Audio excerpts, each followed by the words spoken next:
राहुल गांधी जी, राहुल गांधी जी, जोड़ो जोड़ो, नफरत छोड़ो, नफरत छोड़ो, नफरत छोड़ो। आदरणीय राहुल गांधी जी, आदरणीय राहुल गांधी जी, श्रीमती सोनिया गांधी जी। एक शायर जो कह के इस मंच से निकलूंगा, राहुल गांधी जी के लिए एक शायर बोलूंगा। आना तेरा मुबारक तशरीफ लाने वाले, आना तेरा मुबारक तशरीफ लाने वाले खुशियां मना रहे हैं जम्मू कश्मीर के रहने वाले। शुक्रिया, खुदा हाफिज, धन्यवाद।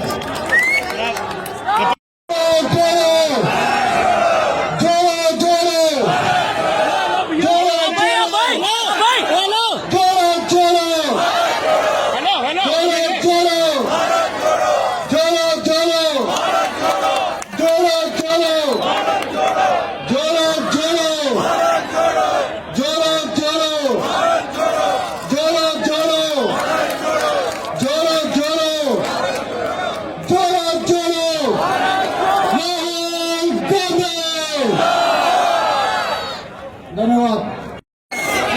केसी वेणुगोपाल जी, तारिक करा जी, रजनी पाटिल जी,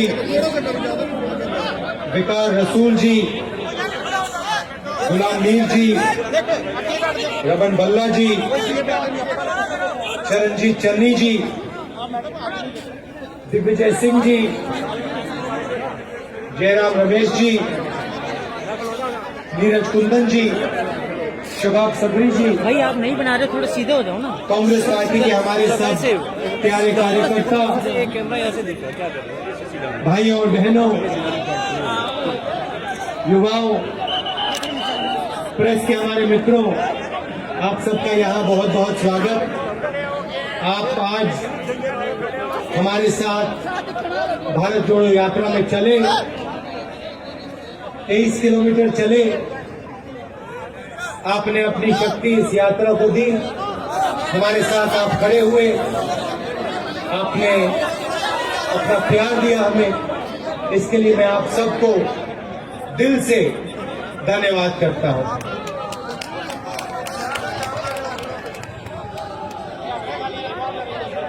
ये यात्रा 4 महीने पहले हमने कन्याकुमारी में शुरू की थी।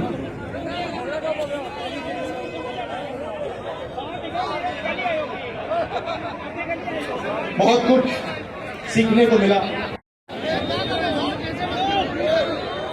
हम काफी यात्री हैं, उनमें से शायद कोई भी ये ना कह पाए शुरुआत में कि हमें इतना हिंदुस्तान की जनता से सीखने को मिलेगा। हर प्रदेश ने कुछ ना कुछ नया सिखाया। किसानों ने, मजदूरों ने, छोटे व्यापारियों ने, माताओं बहनों ने, बच्चों ने अपनी दिल की बात रखी, अपना दर्द रखा।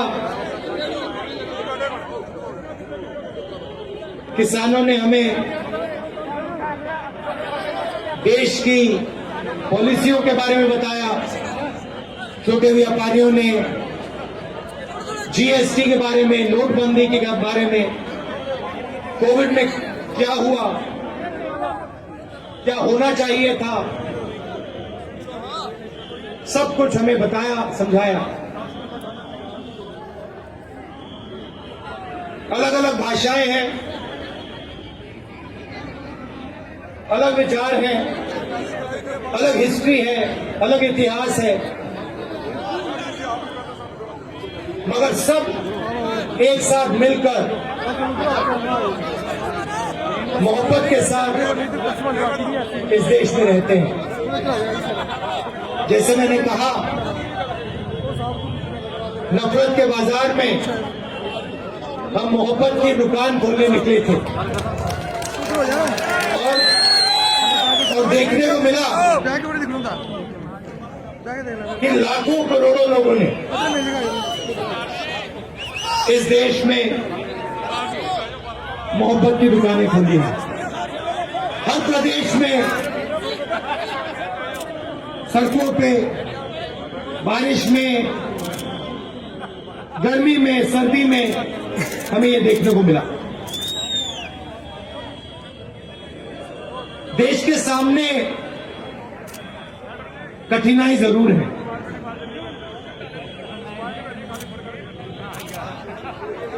लोकतंत्र पे आक्रमण हो रहा है।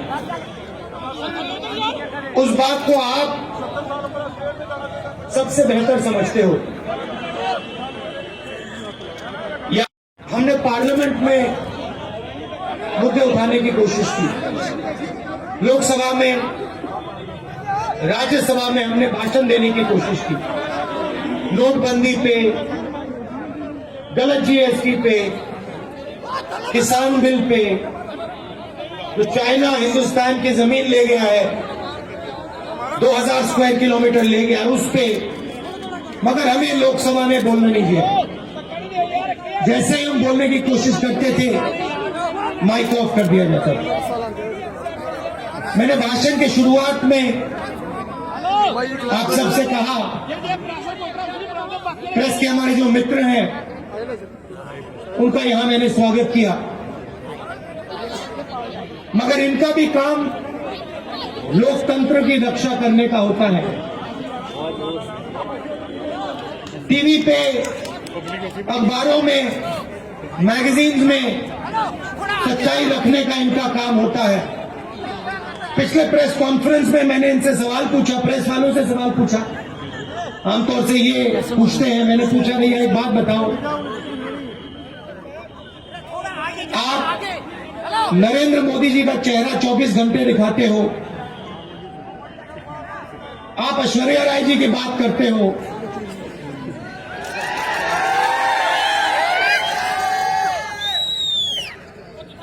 अक्षय कुमार की बात रखते हो, आप महंगाई की बात क्यों नहीं रखते हो? आप बेरोजगारी की बात क्यों नहीं रखते हो? जो जम्मू कश्मीर में गरीब लोगों से उनकी जमीन जो छीनी जा रही है, वो हमें मीडिया में क्यों नहीं दिखाई देता?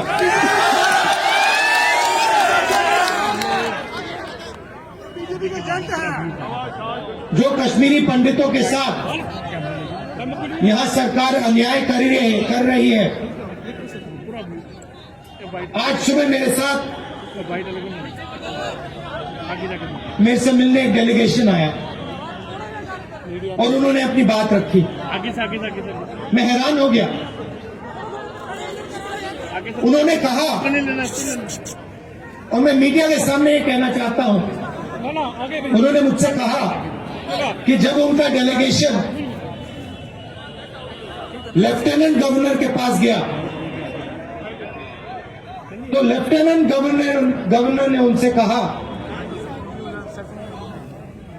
कि तुम्हें भीख नहीं मांगनी चाहिए। ये देखिए, लेफ्टिनेंट गवर्नर ने कश्मीरी पंडितों के डेलीगेशन को कहा कि आपको भीख नहीं मांगनी चाहिए। लेफ्टिनेंट गवर्नर जी ये भीख नहीं मांग रहे हैं, ये अपना हक मांग रहे हैं। और अगर आपको कुछ करना चाहिए तो आपको इनसे माफी मांगनी चाहिए।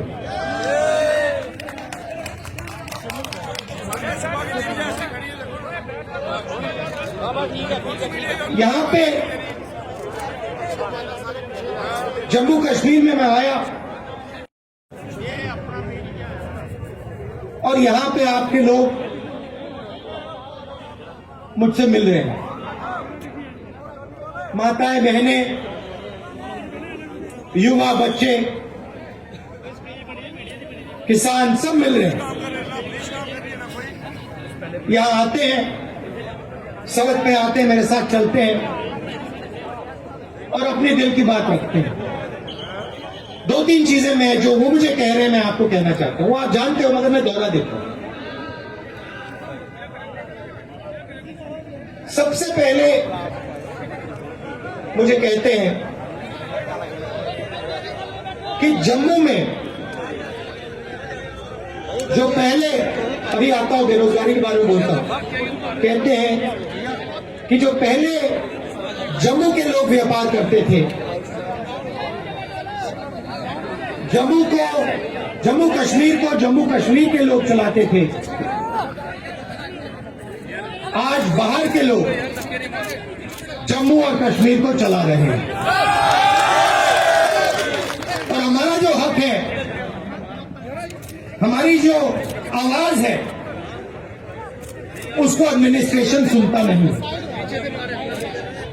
सारा का सारा ट्रेड बाहर के लोग कर रहे हैं, जम्मू कश्मीर के लोग देखते रह गए।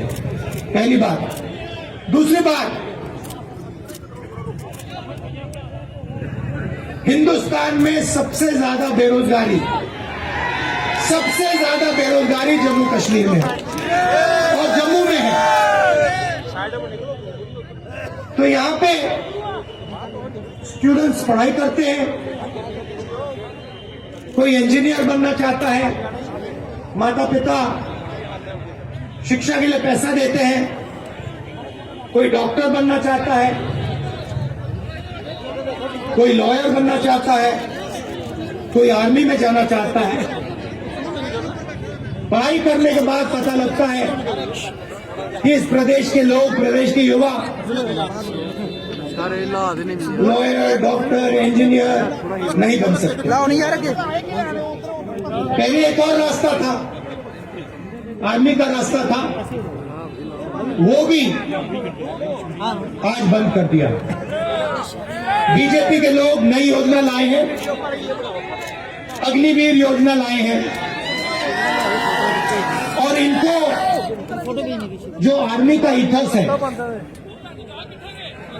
इनको कोई नहीं समझ आया। देखिए, किसी भी काम को सीखने में कम से कम 7-8 साल लगते हैं। सही बात है? सही? आप खाना पकाती हैं, आपको कितने साल लगे? खाना पकाने में, सीखने में कितने साल लगे आपको? 7-8 साल लगे। मतलब एक्सपर्ट आप 7-8 साल में बने? नहीं। तो किसी भी काम में 7-8 साल लगते हैं। आर्मी जो है एक परिवार है। जो सेना लड़ती है, वो रिश्ते के बल पे लड़ती है। सैनिकों के बीच में जो रिश्ता होता है, उसके बल पे लड़ती है। वो रिश्ता 1-2 साल में बनता ही नहीं। वो रिश्ता, उस रिश्ते को बनने के लिए, मजबूत होने के लिए कम से कम 7-8 साल लगते हैं। ये जो बीजेपी के लोग हैं, इनको ये बात समझ नहीं आई। ये सोचते हैं कि आर्मी की ट्रेनिंग 6 महीने में हो जाएगी, जो सीखना है वो 6 महीने में हो जाएगा। बिल्कुल नहीं। आर्मी में सालों लगते हैं एक सैनिक को तैयार करने के लिए। सालों लगते हैं उस सैनिक और दूसरे सैनिकों के बीच में रिश्ता बनाने के लिए। तो ये अग्निवीर योजना जो है, ये हिंदुस्तान की सेना को कमजोर करने की योजना है। और ये बेचारे जो हमारे आर्मी के लोग, ये कह नहीं सकते हैं, मगर मैं जानता हूं अगर इनसे पूछा जाए कि ये सारे के सारे कहेंगे कि ये अग्निवीर योजना के खिलाफ है, अग्निवीर योजना गलत है। तो वो रास्ता जो था वो भी बंद कर दिया इन लोगों ने। पहले युवा आर्मी में जाता था, 15 साल की उसकी सर्विस होती थी, उसके बाद उसको पेंशन मिलती थी। अग्निवीर योजना में 4 साल की सर्विस होगी, उसके बाद सैनिकों को घर भेज दिया जाएगा, उनको कोई पेंशन नहीं मिलेगी। तो ये जो देश का आर्मी के साथ रिश्ता है, इससे खिलवाड़ कर रहे हैं। देश ने कहा था, देश हर सैनिक से कहता है कि हम आपसे 15 साल मांगते हैं, उसके बाद हम आपकी पूरी जिंदगी आपको पेंशन देंगे, आपकी इज्जत करेंगे, आपकी रिस्पेक्ट करेंगे, आपकी रक्षा करेंगे।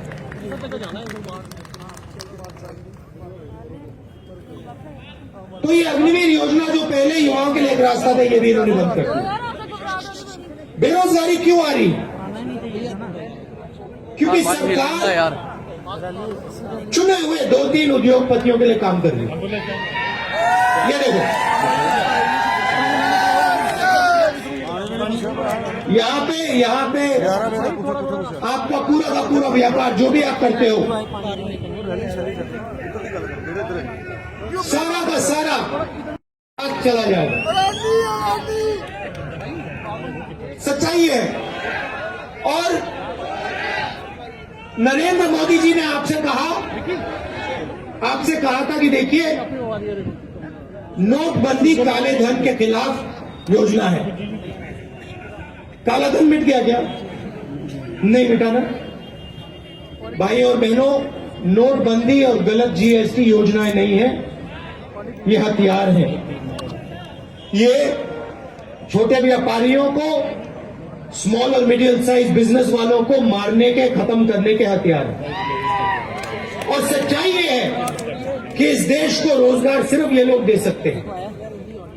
ये जो 2-3 बड़े उद्योगपति हैं, ये देश को रोजगार दे ही नहीं सकते, कितनी भी कोशिश कर ले ये नहीं दे सकते। तो इन्होंने क्या किया, नरेंद्र मोदी जी और बीजेपी ने क्या किया, जो हिंदुस्तान की रीढ़ की हड्डी है, जो रोजगार देने वाली रीढ़ की हड्डी है, छोटे व्यापारी, स्मॉल और मीडियम बिजनेस, इस रीढ़ की हड्डी को इन्होंने तोड़ दिया है। इसीलिए आज पूरे देश में, सिर्फ जम्मू कश्मीर में नहीं, पूरे देश में बेरोजगारी फैल रही है। आप दूसरा सवाल पूछोगे, महंगाई इतनी क्यों बढ़ रही है? वही कारण है। पूरा का पूरा धन हिंदुस्तान का 2-3 उद्योगपतियों के जेब में जा रहा है। पहले पेट्रोल का दाम क्या होता था? आज कितना है? 100 रुपए। तो जब आपके जेब में से जो 50 रुपए निकल रहे हैं, वो कहां जा रहे हैं? हवा में तो गायब नहीं हो रहे, कहीं ना कहीं तो जा रहे होंगे। क्या वो छोटे व्यापारियों की जेब में जा रहे हैं? नहीं। किसानों की जेब में जा रहे हैं क्या? नहीं। बेरोजगार युवाओं की जेब में जा रहे हैं क्या? नहीं। ये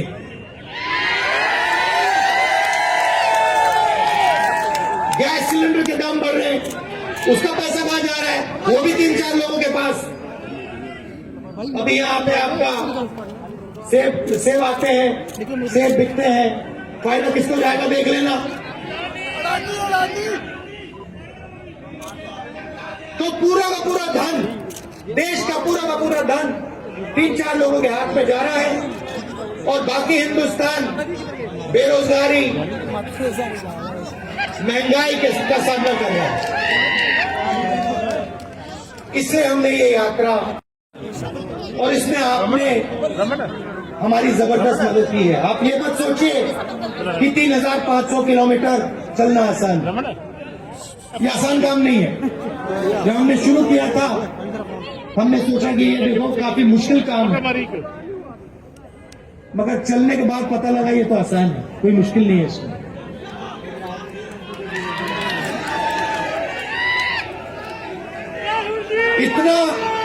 इतनी मदद आपने की हमारी, मैं आपको बता रहा हूं। सुबह हम उठते 5 बजे सुबह उठते थे, अब यहां पे सिक्योरिटी वालों ने कहा है कि 7 बजे निकलना है। मैं चाहता था 6 बजे निकल जाना चाहिए, मगर इन्होंने कहा नहीं 7 बजे निकलेंगे, चिट्ठी लिख दी, तो मैंने एक्सेप्ट कर ली बात। मगर हम निकलते थे सुबह, पूरा दिन चलते थे, 25-27 किलोमीटर बाद ऐसे लगता था कि पहला किलोमीटर चल रहे हैं, थकानी नहीं होती थी बिल्कुल।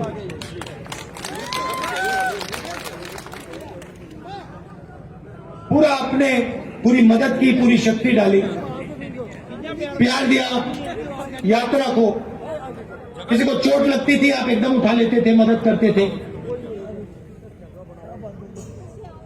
काफी लोगों को चोट लगी, अस्पताल जाना पड़ा, आपने एकदम मदद की। हमारे यात्री चलते हैं रेस्टोरेंट में, ढाबे में खाना खाने जाते हैं, उनसे कहते हैं कि भैया हम आपसे पैसा नहीं लेंगे, आप भारत जोड़ रहे हो, हमें आपका पैसा नहीं चाहिए। ये लोग कह रहे आज नहीं लिया। पूरे देश में, तमिलनाडु से केरला, कर्नाटक, महाराष्ट्र, हर प्रदेश में जहां भी हम जा रहे हैं, हमारे यात्रियों से आप पूछिए, रेस्टोरेंट में, ढाबे में उनको पैसा नहीं देना पड़ता। ये प्रेस वाले पूछते हैं राहुल गांधी टी शर्ट में क्यों है? राहुल गांधी टी शर्ट में क्यों है? आप इतना प्यार दे रहे हो, इतनी मोहब्बत दे रहे हो कि मुझे ठंड नहीं लग रही। ये इनको बात नहीं समझ आएगी, आ ही नहीं सकती। मैं आपको तारो पसीना आ रहा है मुझे भी। तो सबसे बड़ा मुद्दा अंत में जो आपका स्टेटहुड का मुद्दा है, उससे बड़ा कोई मुद्दा ही नहीं है। तो आपका हक, पूरा का पूरा हक इन्होंने छीन लिया। सर 370 का भी मुद्दा है, तो एकदम वो भी वापस होना चाहिए हमारी शिकायत। कांग्रेस पार्टी पूरा समर्थन, आपको जो आपका स्टेटहुड है उसको रीइंस्टेट करने में पूरा हम दम लगा देंगे। आपने इतना प्यार दिया, दिल से आपका मैं धन्यवाद करना चाहता हूं। और अभी हम आपके साथ और चलेंगे, आपसे मिलेंगे, इसके लिए बहुत बहुत धन्यवाद। चंद जी, पीरजादा जी, मुल्ला राम जी और जो एनसी से, नेशनल कॉन्फ्रेंस से यहाँ लीडर्स आए हैं, उनका भी मैं स्वागत करता हूँ। धन्यवाद। जय हिंद। बहुत धन्यवाद राहुल जी। आप मेरे साथ बोलेंगे, नफरत छोड़ो, नफरत छोड़ो, नफरत छोड़ो, नफरत छोड़ो, नफरत छोड़ो।